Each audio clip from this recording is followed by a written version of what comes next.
nice to see you here, and I would like to start some kind of headphones thing, but because you've been working with Dr. Dre for a long time, since the start of your worldwide career. Now we can see something like a competition between you, between Beats by Dre and SMS Audio. And how do you feel in a situation like this? Do you feel like it's competition or not? Because you also still record with Dre, like the smoke thing. Well, we're like family, you know what I'm saying? I made the better material that I've made in my actual career with Dre. I've done In the Club, Hate It or Love It, How We Do. You know, a lot of records that I wrote that Dre actually produced this. It's easy for me when I get in the room with him. You know what I mean? And now off of Animal Ambition, they can see the Smoke record I just released is featuring Trey songs, produced by Dr. Dre. It's available on iTunes now. It hasn't changed. We still work together, so it's cool. I mean, you understand why we both have a passion for music, you know, so. And it's more like the sport competition, yeah? Yeah, I mean, look, what happens is I become an immediate competitor to them, you know, and I get so many comparisons. It's difficult for me because they're my friends and they helped me my entire career with Dre and Jimmy, you know, so.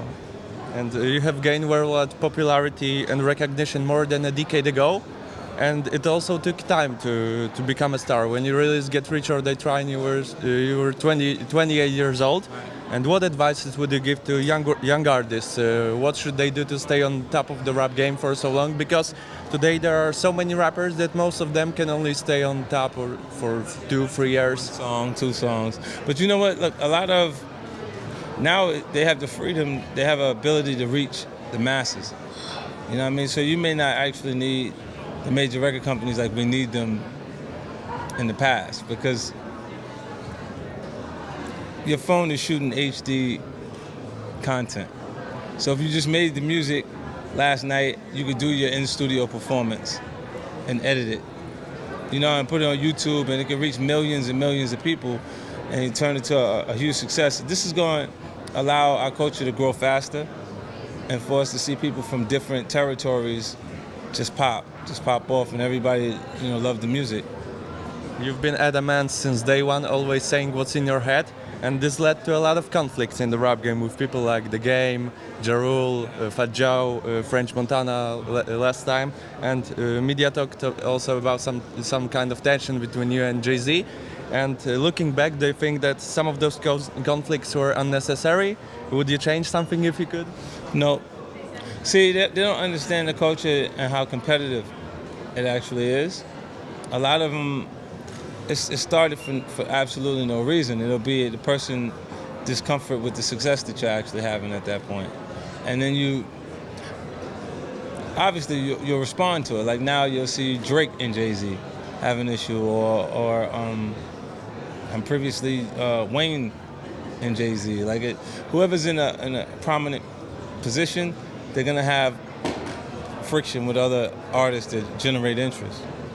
And so how important, if hip-hop is competitive, as you said, so how important for hip-hop was the mainstream artists like Kendrick Lamar to release verse like this from Control last year? Well, really important. It feels like How to Rob. You know what I mean? It's the difference is he's actually worked with everybody that he mentioned. He's already did the song. So Kendrick's intentions when he actually made it, because I got a phone call after it went out, because he goes, you know how to deal with this type of situation. How does this work? And then I'm going, well, really what he was trying to say is his new music is better than the music that he released in the past. And if his peers don't step it up, they're going to get left behind. And I think it's a fair enough warning, you know, like, and I like it. I like when the artists are not timid or not actually shy to say what they're saying. So they sit there and do a subliminal piece where they're talking about you the whole time, but they don't want to say that they're actually talking about you. And you hear it and you're like, to me it's like they punks when you're doing that, because you could just say it and go in the competition, you know? You shouldn't shout in the air when you're MC, yeah? You said? You shouldn't shout in the air without throwing the names when you're an MC. Right. When you engage with the actual artist, then you have to be as good as that actual artist to sustain it. You know, like a lot of artists kind of got into those situations with me and weren't able to sustain the same interests of the public, you know. Which moment would you call the biggest for G-Unit Empire? Maybe the moment when you signed Mobb Deep and MOP, or other? Well, you know what? When I signed Mobb Deep and MOP, it was me changing G-Unit from me and a couple homeboys from my neighborhood into an actual record company. You know, it was when Mobb Deep was established long before I was a fan of that actual group. And MOP put out material that worked. Unfortunately, they didn't actually do everything they needed to do to get the actual record out, to get it released, but Mobb was there. They did what they had to do. Yeah. And this year, Matthew McConaughey received an Oscar for his performance in Dallas Buyers Club, where he played a man with AIDS and lost a lot of weight for the role. In 2011, you went through similar process of losing weight and sacrificed a lot for your role in Things Fall Apart. And how do you look back on it? And what was the hardest part of doing it? It's a tough commitment to stick with. You know what I mean? Like not eating. You don't realize how many signals they send us to be hungry. Like you watch television and the commercial will come on, food, and then you actually start to feel hungry. You don't realize that the commercial made you hungry.